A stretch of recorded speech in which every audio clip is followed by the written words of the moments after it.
The Swedish Accident Investigation Authority investigates all types of serious accidents and incidents in all sectors of society. When the Swedish Accident Investigation Authority investigates an accident or an incident, we look at what happened, why could the accident or incident occur, and what can be done to prevent a similar occurrence. If there has been a rescue operation, then we also look to see if there is a possibility to provide support for improvements of the rescue services. We do not handle questions of guilt or liability, but our only purpose is to perform accident investigations that contribute to a safer society. We have investigated an accident with a helicopter that occurred near the city of Härnösand. No one was seriously injured, but the helicopter sustained significant damage.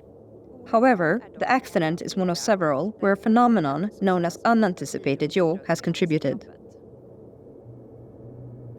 After a short sightseeing flight in the local area, the pilot began the landing on a residential plot.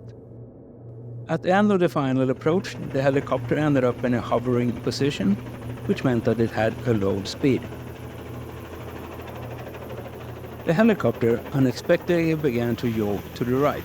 The pilot felt that the steering inputs did not have any effect to stop the yaw, and it developed into uncontrolled rotation. The pilot turned the throttle to idle to stop the rotation. This ceased the rotation, but it also caused the helicopter to descend and then hit the ground hard. The investigation has shown that the factor in the event was a phenomenon called unanticipated yaw, which meant that the tail rotor loses its effectiveness. It is also known as loss of tail rotor effectiveness, LTE. LTE, or loss of tail rotor effectiveness, is a known risk in connection with flight at low speed and high power outputs. This phenomenon occurs when the airflow from the main rotor disturbs the tail rotor so much that it can affect the tail rotor thrust, and that means it can't maintain its yaw control. And in the worst case, there will be an unanticipated yaw when the pedal input reaches its limits. The risk of LTE occurs at airspeeds below 30 knots, and it's considered that it cannot occur above 30 knots. For helicopters where the main rotor rotates counterclockwise when viewed from above, the greatest risk are with the wind from the left side.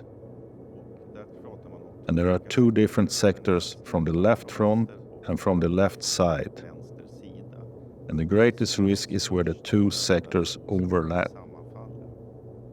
And for helicopters where the main rotor rotates clockwise, viewed from above, there is the equivalent risk when the wind is coming from the right side.